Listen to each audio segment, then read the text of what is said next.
The Dean, Basic Medical Sciences, Gombe State University, other distinguished member of the high table, invited schools and my colleagues here present, I say a beautiful morning to you all. Permit me to start on the already established protocol.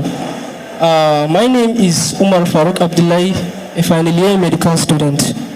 I will be taking us this morning through the topic learning and memory.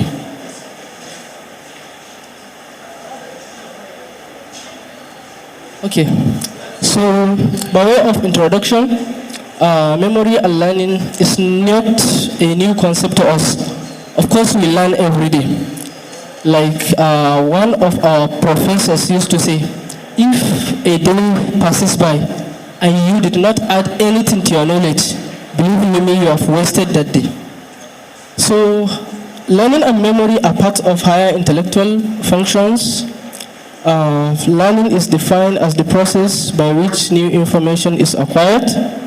The center for learning and memory in the brain is the limbic system. So this limbic system, just to summarize, there are a set of gray matter embedded within the brain that constitute basically the cingulate gyrus, the hippocampus, amygdala, anterior nucleus of thalamus, and the rest of them. So this center in the brain are basically responsible for what we learn and then what we store in order to, produce this later as a memory. In addition to memory and learning, is also a center for emotions, for olfaction, and the rest of them. So, what are the characteristics of learning? First of all, learning is a continuous, lifelong process. As I said earlier, we learn every day, since from when we are born till the day we die. Okay? So a child grows up, he learns how to suck mother's milk, he learns how to walk, how to crawl, how to, so that is a learning procedure. Now if you grow up, you go to school, you learn. Then it is transferred from one source to another. So, of course, a person cannot learn alone. He needs a source. And these sources, this last slide explains it. So it could be at home, it could be in the school, through mass media, peer groups, and the rest of them. So another point is that it is purposive and goal-directed. So our parents sent us to school in order to learn and become educated so that we can become something in life. So this is a goal, what our parents want us to achieve in life. It helps in the development of a good personality and health. There is this concept of school health program. So it teaches students, especially in high schools, it inculcates into them habits so that they can, imbibe it and then later make it part of them so that they can live a healthy life, such as teachers teaching their students that every weekend they should clip their nails so that to prevent death from, staining their hands and the rest of them. So what are the types of learning? So basically, there could be verbal learning or a motor learning. So verbal learning simply means a learning procedure that involves us listening and also making use of our mouths. So example amongst them is the language that we speak, the subjects we are taught in classroom. So you see, all these things, they don't require us to, make any movements of part of our body. Rather, we listen and, digest what we are being taught. So this is a verbal learning. While on the other hand, the motor learning, it involves use of our body parts, specifically the muscular system. Okay. The motor learning, it involves use of certain parts of our body, specifically the muscles. for us to perform the activities, such as while we walk, we run, we jog. So you see, we make use of our bodies for that. So, and that is the basic difference. The former is the verbal, while the latter is the motor learning. So we have looked at the concept of learning. So we will talk about memory. By the way, learning is just an act of obtaining information. And then the process by which we store that information, we digest it so that it can be retrieved at a later time. That is memory. So by way of definition, is defined as the ability to recall past experience or information. It's a complex process involving encoding, storage, retrieval of the information. So like I mentioned earlier, those certain parts of the brain, they are responsible for these processes, the encoding, the storage, as well as the retrieval. So memories, just like learning, are also classified into two, of the short-term memory and the long-term memory.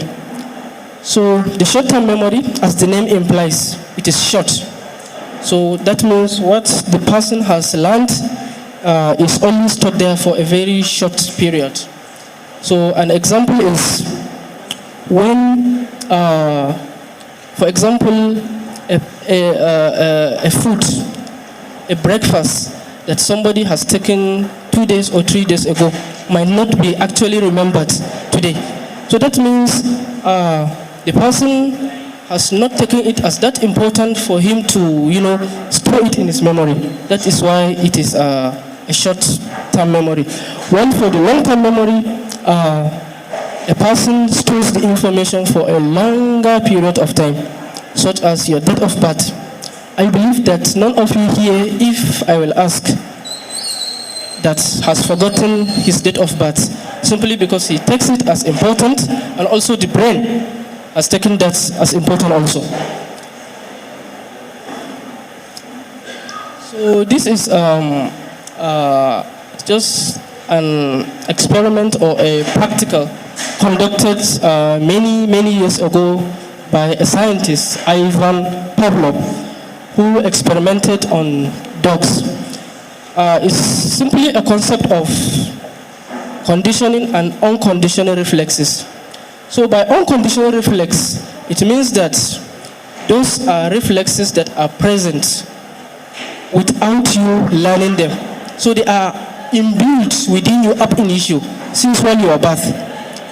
Have you observed that a newborn baby today, when he is placed on his mother's milk, he takes it reflexly? He doesn't need to be taught that. So this is an unconditioned reflex. It is there naturally. While for the conditioned reflex, a person has to learn the process, and then later it will become part of him. So specifically, the scientists experimented on dogs. So when he served the dog with food, that's for the first one before conditioning. The dog simply eats the food, and then later he brings a bell and rang it. The dog did not respond. But later, when the scientists brought the food as well as the bell, so the dog learns these two as one, such that later when the scientists ring the bell without bringing the food, so the dog will be stimulated thinking that food has arrived. So that is just the concept of conditioning and unconditional reflexes. So the next bullet is common memory disorders. So as medical scientists, we study both normal and abnormal processes. So when memory is impaired, so we need to know what causes it. So commonest among them is amnesia. Simply refers to as a loss of memory. A person cannot recall what he has learned before. And they include basically two. We have anterograde amnesia and retrograde amnesia. So I'm just going to give you an example so that to avoid wasting much of our time. So just imagine a person just had an accident. So after recovery, if you ask the person, what can he recall? And he told you that he cannot recall anything from that accident till the time you ask him. That is simply an anterograde amnesia.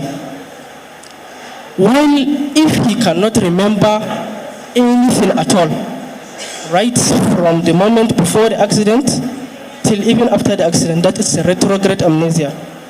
So that means anterograde is like a latter process, while a retrograde is a past event. So the next thing is dementia. Simply refers to as a deterioration of intellect, emotional control, social behavior, associated with also a loss of memory. It is an age-related disorder. So I don't know if you have been observant that most of our grandparents, they tend to forget things with time. As they age, they tend to forget, such that even the extreme elderly sometimes might not even remember their names. So commonest causes of them include Alzheimer's disease, Parkinson's disease, Huntington disease, HIV, alcohol intoxication, poisoning, and the rest of them. So the commonest here is the Alzheimer's disease, which simply refers to as is a neurodegenerative disorder of the brain characterized by abnormal deposition of certain proteins. Don't worry yourselves about that, into the brain, making it, progressively damaged, so that it will result in memory loss and other associated symptoms, such as decrease in sense of reasoning, poor coordination, disturbed mood, disturbed language, and loss of memory. So, before we conclude, we have learned the process of learning, memory, disorders of learning and memory. Now, the last thing I want to take us through is how do we improve our memory? How do we improve our memory? So, this slide simply, I don't know if we can see it. It shows ways to improve our memory. So, the first thing here is you should read more. So, we already know, garbage in, garbage out. We cannot produce what we don't have. So we have to read in order to produce what we have read. So the first thing is you should read and read. Then also you should read little and often. So by that we mean that you should not keep readings till exams is fast approaching before you come and say that you'll do a crash program. You should be reading while lectures are ongoing, so that the things will not, accumulate at the tail end. And believe me, those people who practice this act will testify that any time a person, do this kind of crash program, things do not usually turn out well.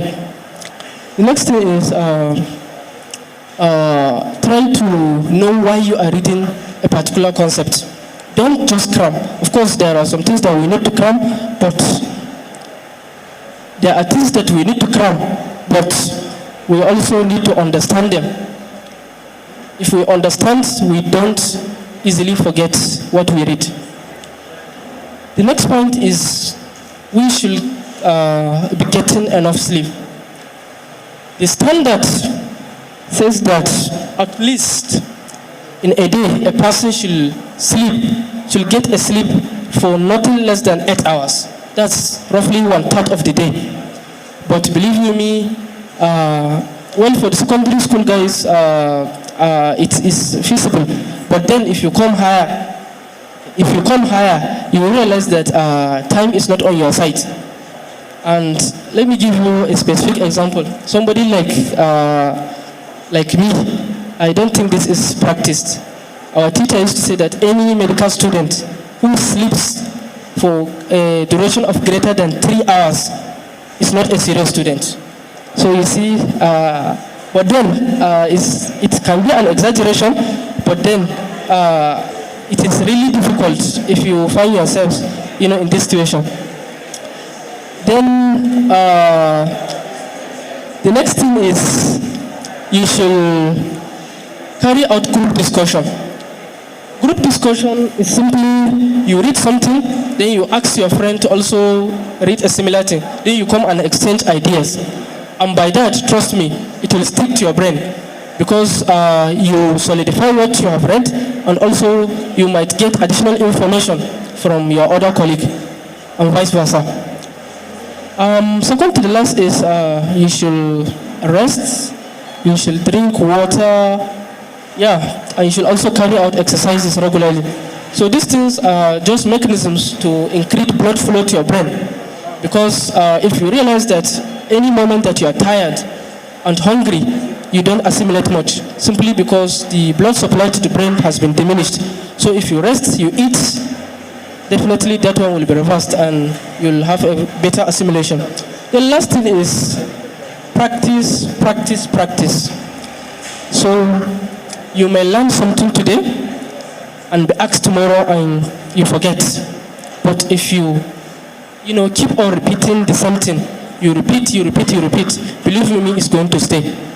So at this juncture, I would like to drop my pen and also wish us a very wonderful exhibition. That's for the secondary school. And for my colleagues, I wish us a fruitful journey through our school lives. Thank you very much.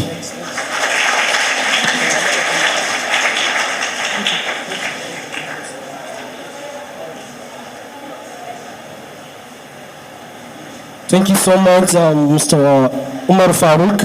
I would like to invite Doris Daniel, a graduate from Department of Human Physiology, for a brief and motivation to the students here with us, please. Doris, you are only welcome. Let us welcome her with a clap, please. Let us welcome her, please. Friend and neuroscience completely. Sciences or neuroscience is very interesting, and researches in science is one of the most wonderful things that you ever do in your life. Actually, and when I was doing my undergraduate studies, I did a research in neuroscience, actually, basically on the memory aspect. And I was able to check the influence of seasons. In memory and learning. And it yielded positive results, actually. We are actually seeing how we can further the studies to check if the same thing we found in little animals will be found in humans. Inshallah, by next year or 2 years to come. Thank you.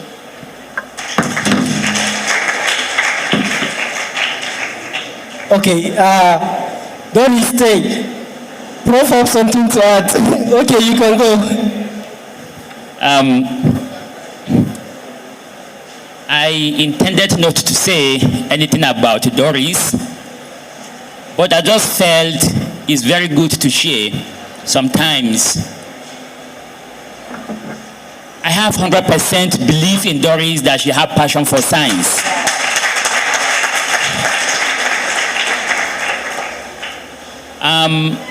I have reason why I say so. I think when Doris finished higher too, I call her personally that, Doris, I have a space in MBBS, and if you accept, we'll give you a chance to transfer from physiology to medicine. She straightforward declined and said, so, no sir, I want to be a scientist and I want to move in science.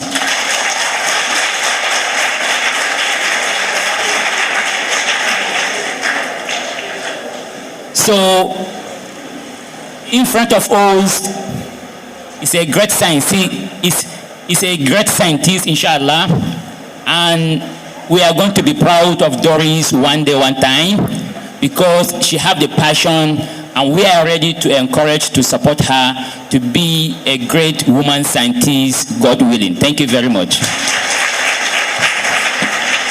So, Doris, you messed up with a great opportunity like that. You were. Next is we are going to invite Aisha Umar A. She's also a medical student. Please, a round of applause for her. She's a 400 level student. And she has also a memory to share with us here in Trent. You're welcome, Aisha. Aisha Adamu Umar. I'm a 400 level MBBS student and also a member of the Youth Neuroscience Association of Nigeria. Students here with us, are you happy as we are? If you are happy, please clap for yourselves.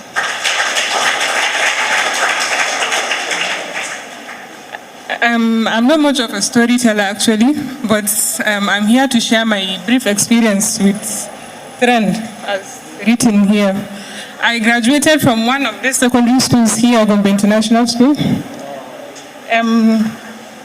Some years ago, particularly in 2017, we had this similar program where we had a science exhibition and a quiz program, and eventually we happened to win the science exhibition.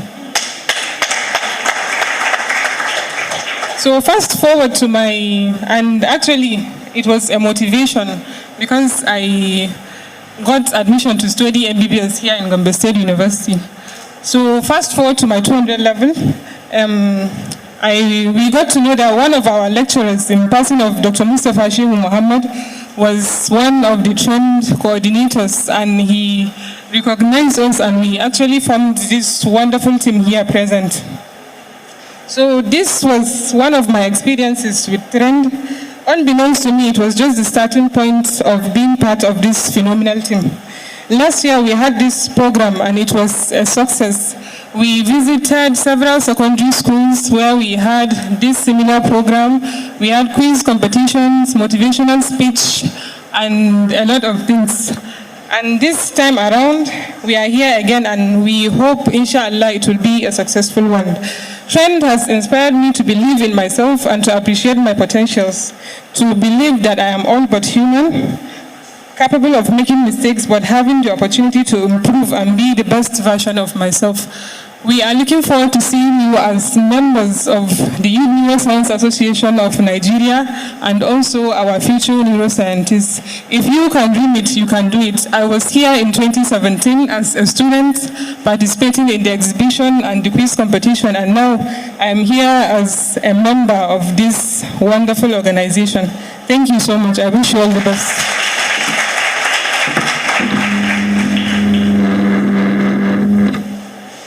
Where are the students from international school? Please stand up.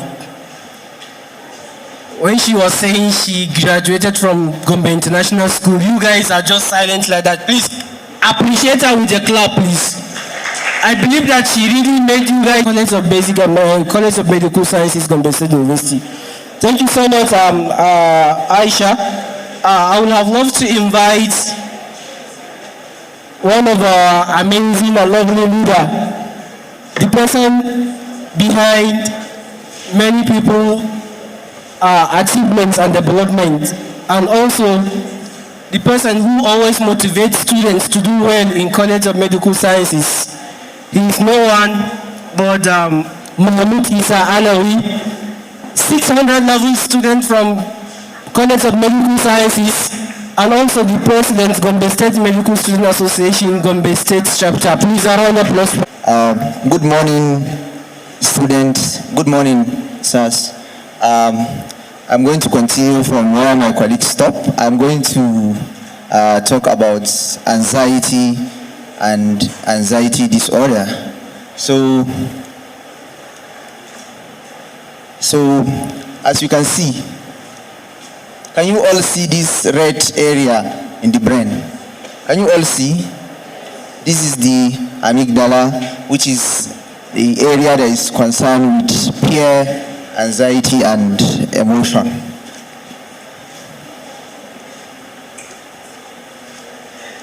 This thing is not okay.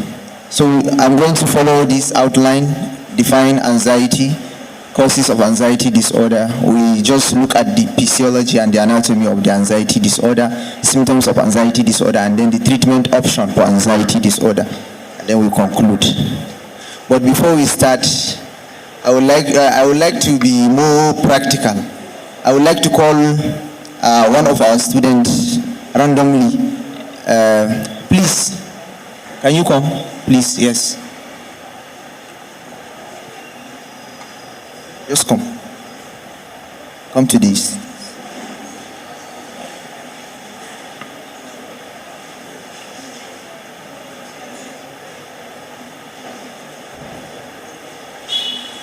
So, what's the name?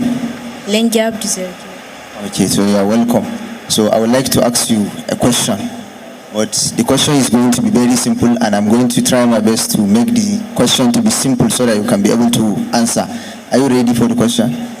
Okay, the question is, how are you feeling right now that I call you to come off? I'm kind of anxious. You are anxious. Thank you very much. So I want to be more practical. As you can see, your colleague here, you can go. Your colleague here, I call her, now she's anxious. So you can see it's a common feeling. Every one of us can be anxious in most of the times, but when this thing becomes continuous, pervasive, and then continue to the core, then it becomes what? Anxiety disorder.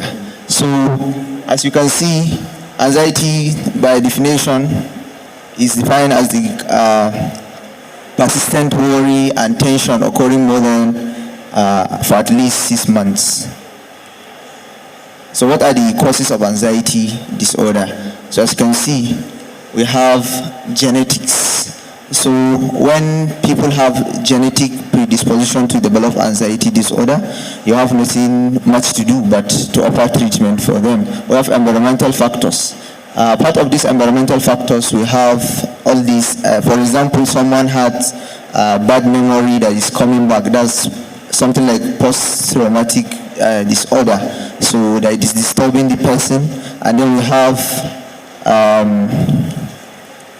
isolated upbringing, people that are just grown up always in the parlor, you understand? So they are not interacting with other people. They have more risk of developing anxiety disorder also. So let us look at the anatomy and physiology of anxiety disorder. So as you can see, anxiety occurs in two pathways. We have the shortcut pathway and we have the long cut pathway, you understand? So for the shortcut pathway, as you can see, usually when the pair come, maybe you have seen a lion with your eye, or maybe you hear a sound of bullet, something like that, a gunshot, sound of gunshot, you understand? So this stimulation will go directly to the what? To this, the hypothalamus. So directly is going to what? Stimulate the what? The amygdala, where what? A reflex will be directed to the spinal cord, and then the body will respond through by what? This stress hormone to boost the reflex, and then you see hormones that will also increase the heart rate. I'm very sure the student that just left here, when she comes here, her heartbeat has been increased. And then you can see fight or flight. It will make someone get ready to fight, or run. And then also digestion shut down. Immediately when someone is anxious, the digestive system will shut down. And then, so the long way, usually when you see something visual stimuli or olfactory stimuli, you understand, it will go to the hypothalamus, and then now from there, it will go to the present with fatigue. That's they are very tired, and then sleep problems. They will have problems with their sleep. The pattern will change. Maybe they will not be sleeping adequately. They cannot be able to sleep adequately. We have nausea and digestive issues. When we say nausea, feeling like you are going to vomit, and then other digestive issues can occur in anxiety. Then irritability. Patient with anxiety disorder present with irritability symptoms. So you can see person will be like he's just waiting for someone to just talk to him, then he will just start firing back. So they are very irritable, and then they are angry, you know. Then panic attacks. As you can see, panic attacks include all these symptoms: quickened heartbeat, the trembling. So before you know, you'll see someone is doing like this. He's just shaking and then sweating. Before you know, and then the heartbeat will increase. Before you know, someone will have stomach upset. Before you know, and then how can you treat? So there are so many treatment options, but mainly cognitive behavioral therapy, which is a non-pharmacological treatment where people that have anxiety disorder and are cured of the disease will take part together with people that are having the symptoms, and then they will counsel them that, look, I've been having this thing before, but these are the things that I've been doing and they are improving. So if this thing fails, we have to go into medication, and then you use so many groups of medications, which I don't want to list in and disturb you with them. And then we have lifestyle adjustment. So the lifestyle adjustment, we have all this restful sleep each night, and then regular physical activity, and then you limit caffeine intake because it can also go and stimulate anxiety in your brain. And then healthy foods, you have to eat healthy foods. Relaxation techniques such as deep breathing. For example, before exams, when the questions have been distributed, so before you start, some people will pray, and then some people will take deep breath so that they can have that peace of mind, so to continue. But people with anxiety disorder during exams, you can see them, they are just sweating, and before you know, it's not a very good thing. So the take-home message is tips for anxiety, as I've said earlier, part of the lifestyle modifications, practicing breathing exercises. Some people said you can use your fingers like this. You use it like this. If you breathe in like this, then you breathe out. That's one. Breathe in, breathe out, so that you can have relief. Then take care of your sleep routinely, stay active. Sometimes you just have to listen, and then the anxiety will go. Sometimes you drink water, and then the anxiety will go. It's okay. And then find creativity activity. When all these things fails, then you have to go and seek for medical attention. So in conclusion, living with anxiety disorder can be difficult, but there are many effective treatments available, such as cognitive behavioral therapy and then medications. And then all these treatment options provide are available that allows those suffering from this disorder to regain control over their lives and begin managing their symptoms more effectively. With right combination of medication, therapy, lifestyle changes, and coping strategies tailored specifically for each individual person living with anxiety disorder, it is possible for them to lead a happy and productive life despite them having anxiety disorder. And then thank you very much in the end.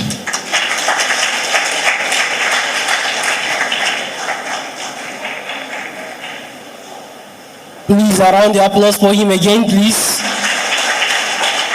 As I said earlier, he's really a motivational speaker and also a mentor to many mentees. Thank you so much for this wonderful presentation. I would have loved to invite Aisha to Nasir,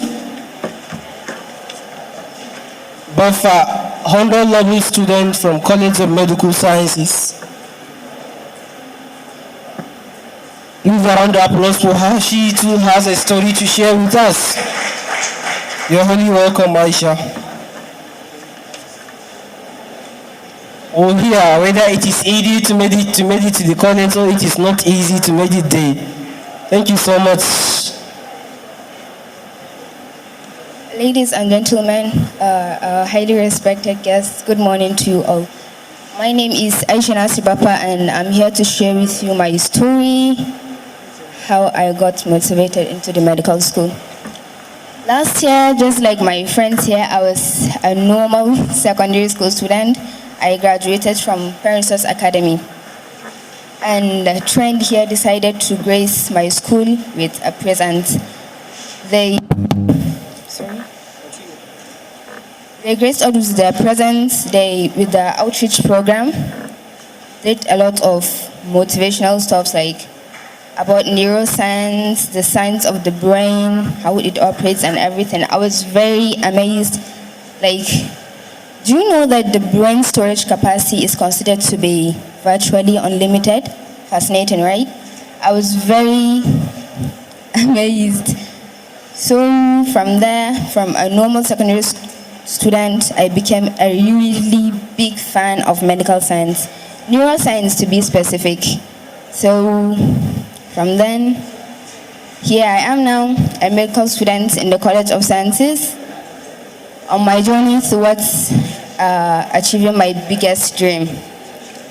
Trend, all the people in Trend are passionate about supporting African biomedical researchers, students and universities across the African continent. So let's all join our hands together towards a better neuro society. And I hope to see many of the faces of my juniors here. Thank you.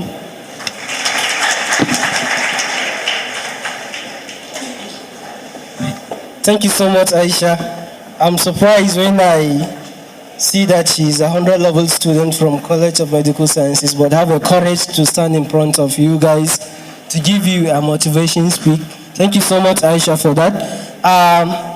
Please clap for her again. A round of applause for her. Ladies and gentlemen, permit me to invite Ibrahim Zamfara for... Wow, his colleagues are gingering him. Please, a round of applause for him. He is a 400-level medical student from College of Medical Sciences, Gombe State University. He too has a history to share with us. Thank you so much, Ibrahim. You're highly welcome, please. Thank you. Good morning, my lecturers, students, my colleagues, and then other invited guests. So my name is Ibrahim Zamfara. I'm a 400-level medical student from Gombe State University College of Medical Sciences. So I think Dr. Muhammad needs to diagnose me with anxiety because it's really overwhelming to stand here before you and then talk about motivation, because my story is really interesting with Trend.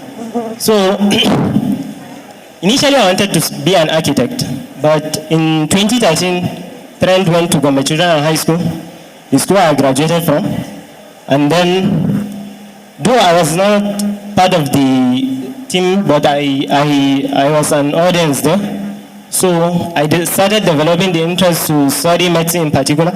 So, but in 2017, a similar outreach, or should I say the same thing, that the same exhibition and then the science festival that we're having now, I was an audience, though I did not attend, I did not take part in the quiz or the exhibition. So for the audience, you too, you can make it. So be confident. So I think it was there that I saw the models of the brain, a lot of interesting factors in science, and then from there I was motivated. I made it my top priority and I want to study medicine. So when I came into the medical school, in 200 level, I met my mentor, my boss, in person of Dr. Mustafa Sheikh Muhammad. So he was the one that motivated me to join into the activities of Trend. And in 300 level, things became more interesting. I studied neurophysiology and neuroanatomy, and believe me, it is the most interesting aspect of the whole of the basic clinical sciences. So from there, I developed the interest, and I was privileged in my clinical posting to be part of the neurology team, and then yesterday I was part of the neurosurgery team. So it is interesting that all these things that you are doing, you are seeing in the slides, and then the models you are going to see. You are going to see them in live cadavers, and then you are going to see them in live patients, how they are going to, the lesions, how they are going to present clinically. So I hope that you guys, one day, you will come and then join us in this beautiful journey of Trend. Trend is not just about medical students. We have even the Malam Nazifu, the MC, he is a graduate of biological sciences. We have Mulkaid, a graduate of microbiology. So neuroscience is a broad spectrum. It covers a lot of different aspects. So I hope that one day the students we are seeing here and others from different departments, even outside the College of Medical Sciences, will join neuroscience and then will be part of trend. Thank you, my aspiring neuroscientists.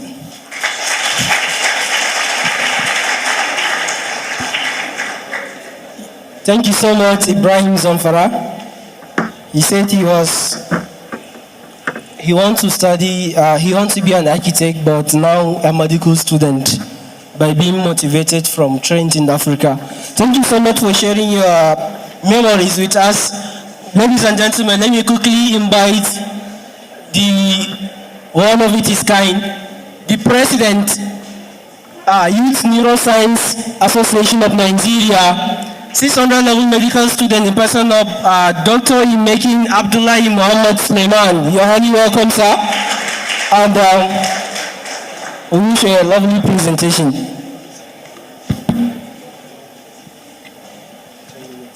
You tell the doctor, sir. Imekin.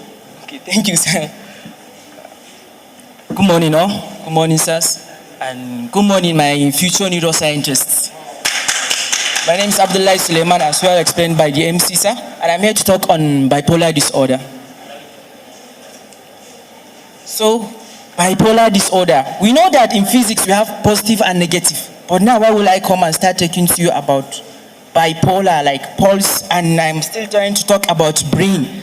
Like, it didn't add up, am I right? So, let's unravel that thing now.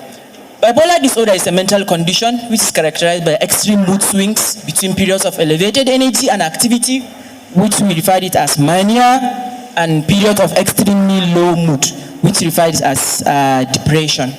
So we have those mania, we have mania and depression in red line. So let's look at what that means. It affects approximately about 1% of global population. And of course, the common age at presentation is around 25 years of age. And for some, there's some studies they say around 27. So if you look at this girl, you can see her like she looks so beautiful, so cute and calm here. But in this mirror, she looked too worried. Like it's as if maybe somebody snatched her biscuit during break session, am I right? But this one, she's so happy. Maybe her father bought something for her birthday gift, possibly. So that means she's extremely happy here. And she's extremely down here. That's what we mean by depression. And this is mania, when she's extremely happy without any cause and without no nothing. Now, for example, I say I give you 10 million.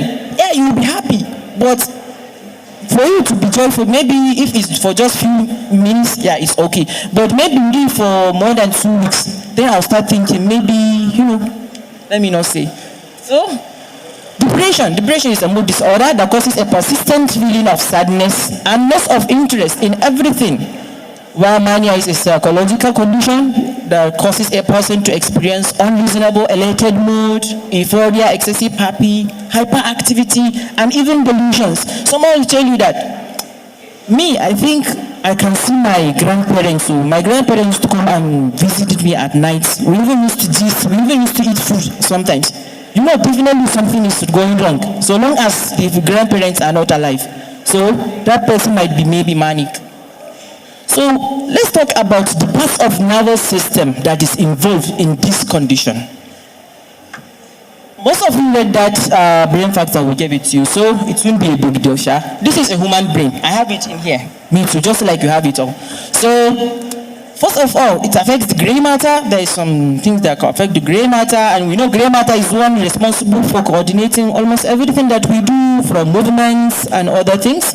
So, once I have mania, maybe you may see me jumping up and down, going here, going there, because I affect my gray matter, of course. And it may even affect the prefrontal cortex, which the prefrontal cortex is one responsible for monitoring your morality, empathy, body regulation, and other things, of course. And it may also affect your hypothalamus and thalamus. We all know hypothalamus is one responsible for this issue of maybe you may feel sleep, anger, controls body movements, of course, and even the thalamus also, regulation of sleep.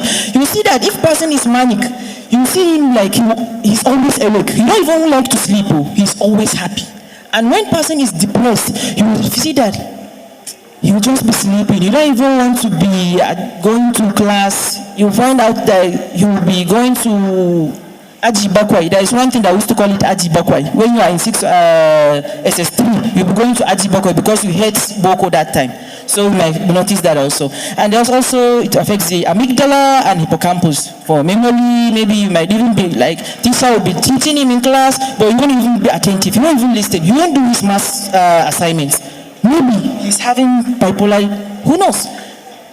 Next is for the neurotransmitters affected also. If you can see, we have neurotransmitter here. Yes, of course, neurotransmitters are involved. Dr. Mustafa talked about neurotransmitters earlier on. They are those responsible for transferring those informations that we have. So long as my brain is not okay, definitely my body will not be okay, because the kind of signals it will be sending, it will be something different. Am I right? I also have some hormones that they also play a role here. We know cortisol is a stress hormone. Mahmoud earlier on talked about anxiety. Once you are anxious, that means now we are going through frightened more, that means there is stress, then cortisol will start releasing. Once this cortisol level becomes very heightened, you see that person will be agitated and he won't have any, you won't find him the way he used to be before. So that means neurotransmitters and other hormones such as serotonin and glutamine are also implicated. What are these factors and causes? I just talk about the causes, although we don't know the actual cause of bipolar disorder. However, we notice that once a person has bipolar disorder, he needs to, maybe if you check back, you may find out some of the things that maybe they play a role in developing that thing. Some of those things include academic pressure. Maybe I'm in my 100 or 200 level and I just entered maybe college and Usman Bala started saying that we'll start going to anatomy from 8 a.m. to 5 and in the night I'll have to read. Definitely, and a lot of stuff in my brain. Maybe JNS also said that they'll do tests next week. Like, you may start seeing me, maybe I might come to class without bathing. That's number one, I'm sure. Maybe you feel me sleeping in the class, spending the whole day reading, any time, reading. Once that thing got more and more on you, definitely you might start having some of the symptoms. Maybe family and peer pressure, maybe all this family crisis, it might also play a role. Financial stress, if I don't have money at school now, and I don't have any other means, because I have to read, how can I go and source money? Definitely you know that it's an issue. Or maybe my parents don't used to give me breakfast, tissue, or you know, a lot of things can happen. Adverse life events, maybe my father died or something, that might also play a role. Or maybe physical illness. Maybe I'm suffering maybe I contracted an accident and maybe they cut my limb and now I'm something else. I don't even used to enjoy life, not anymore. Definitely I'm present with that also. Childhood experience such as child abuse, personality traits. Someone is just like that and will just develop that thing without nothing. Maybe genetic heritability. If maybe my mother have it, most likely I might have it. There are studies that say that also. And maybe parents with bipolar disorder, death of loved one, drug abuse. You know, drug abuse. I'll say this 3 times because drug abuse is the cure in almost every psychological conditions that we have. Most of it, about more than 80%. So take note of drug abuse and also traumatic abuse. Young age, of course, we say around 25 years to 27, and also females have more risk of developing mania than males. I don't know why. Or maybe because they keep things to their hearts, they didn't open up to others, that's why. And also high level of stress, as I said earlier on. Next, maybe you may need to start asking yourself, if I'm having those things, how can I know that I have it, right? So that's what we call symptoms. Some of the symptoms include feeling of sadness and hopelessness all the time. Maybe loss of appetite, you don't want to use, you don't like to eat food, not anymore. Negative thoughts, even drug dependence, like you will always be taking drugs anyhow, loss of energy, insomnia, you seem always sleeping, that's for depression, of course. You know, someone even say that I'll just go and kill myself. You'll be seeing all these Indian movies that will see someone jumping from over the bridge. Most of them is depression, so you should take note of that. And also feeling lost, you feel that you just hate everything that you are doing is also part of that. While for mania, of course, grandiosity. I'll just enter. I wear one yellow shirt like that, green trousers, blue cap, black goggles. Like, you know, from the look, you know that I'm not okay. And I come and start telling you that my father owns half of Gombe. That yesterday I had a dinner with Tinubu Tinubu promised to give me half of Dangote's refinery, definitely I'm not okay. So that's some of examples of grandiose illusions. Of course, poor appetite and weight gain, poor concentration, sleeping little. I'll just sleep for 2 hours and say that I'm okay, and I'll spend the whole of 48 hours without sleeping. That is the issue. Maybe I might be irritable all the time, speaking loud, and other things like that. So we have types of bipolar, although we're not going to go deep on that. We have the bipolar 1, bipolar 2, cyclothymic, and on-spaced. The thing is more of the manic phase. The bipolar 1 has more of the manic and less of the depressive one. The bipolar is almost same level. The cyclothymic have more of the depression than the manic symptoms, while the unspecified one, you cannot actually diagnose that a person have bipolar disorder. For the management, of course, the diagnosis is made by a psychiatrist. A psychiatrist is the doctor that specializes in seeing those people that have psychological disorders. And for the treatment options, we might have psychotherapy, maybe psychological, all those cognitive behavioral therapy and other things, or pharmacotherapy, you can give you drugs, of course, and lifestyle modifications, such as exercise and other things like that. How can I cope with bipolar disorder? Stick to the routine work that I used to do. Maybe I used to go and visit my friend at evening. Let me stick to it. It can help. Take medications if prescribed, attend therapies, all those psychotherapy I talked to you about, exercise regularly, avoid alcohol and drugs, and build a support system so that you can be discussing some of the things that you have issues with altogether. Thank you for listening, and God bless you. Please, a round of applause for him again.